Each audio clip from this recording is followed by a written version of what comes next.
Hi అండి. ఇవాళ ముద్దపప్పు చేద్దాం అనుకున్నాను. కానీ వెరైటీ ముద్దపప్పులో నేను ఏం చేశానంటే ఫస్ట్ పప్పు వేయించి పెట్టేసుకున్నానండి.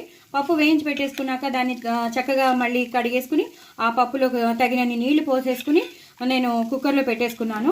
ఆ కుక్కర్లో పెట్టేసుకున్నప్పుడే ఆ పప్పులో నేను 5-6 పచ్చిమిరపకాయలు వేసుకున్నాను. అలాగే పసుపు వేసుకున్నాను, కారం వేసుకున్నాను. కారం 3-4 స్పూన్లు మంచి కారం, చాలా రెడ్గా ఉంది ఆ కారం, ఆశీర్వాదేనండి, అది వేసుకున్నాను. అలాగే 2 ఉల్లిపాయలు, చిన్న చిన్న ఉల్లిపాయలు 2 వేసేసుకున్నాను. దాని తర్వాత మెంతికూర ఉంటుంది కదా, ఆ మెంతికూర వేసేసాను. సో ఇవన్నీ వేసేసి నేను ఉడకబెట్టడానికి పెట్టేశాను. చాలా వెరైటీగా ఉంటుంది ముద్దపప్పు, అంటే వెజిటబుల్ ముద్దపప్పు, చాలా చాలా బాగుంటుంది.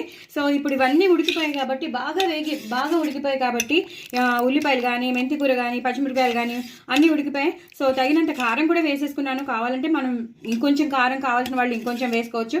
ఇప్పుడు దీనికి పోపు పెట్టేయడమేనండి. నేను మీకు పోపు పెట్టేటప్పుడు చూపిస్తాను. పప్పు ఇలాగా స్టవ్ మీద పెట్టేసుకున్నానండి, మరగడానికి పెట్టేశాను.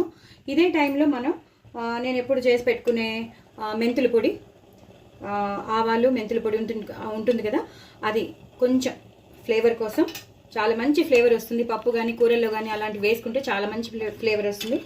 అలాగే తగినంత ఉప్పు, పప్పు కాబట్టి ఈ మాత్రం ఉప్పు పడుతుంది వేసేసానండి. మేము తక్కువే తింటాం కాబట్టి నేను తక్కువే వేసాను. మీకు రుచికి తగినంతగా మీరు వేసుకోవచ్చు. సో కారం కూడా ఇందాక నేను మీకు చెప్పాను, 3 స్పూన్లు కారం వేసాను, పచ్చిమిరపకాయలు వేసాను, ఉల్లిపాయలు వేసాను, మెంతికూర వేసాను.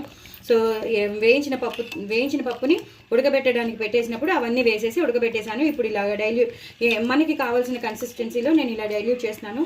ఇప్పుడు తగినంత కరివేపాకు వేసుకోవాలి, అలాగే కొంచెం కొత్తిమీర వేసుకోవాలి. కొంచెం నేను గార్నిష్కి దాచుకున్నాను, సో దట్ మళ్ళీ పనికొస్తుంది కదా, గార్నిష్ చేసేటప్పుడు పనికొస్తుందని. సో ఇదంతా ఈ ఫ్లేవర్ అంతా ఈ పప్పులోకి వెళ్ళిపోవాలండి. చాలా చాలా టేస్టీగా ఉంటుందండి.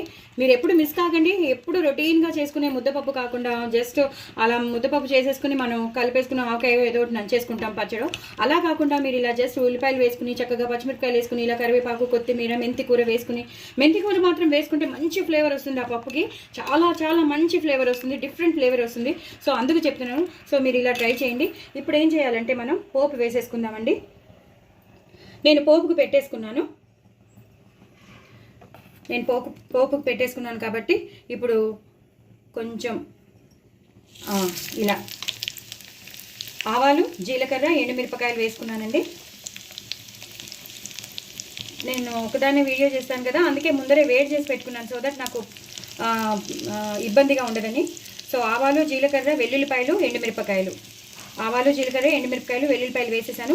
ఇప్పుడు ఇంగువ. నేను మీకు చాలాసార్లు చెప్పాను, అసలు ఇంగువ దగ్గర కాంప్రమైజ్ అవ్వద్దు. సాంబార్కి కానీ పప్పుకు కానీ అసలు కాంప్రమైజ్ అవ్వద్దు.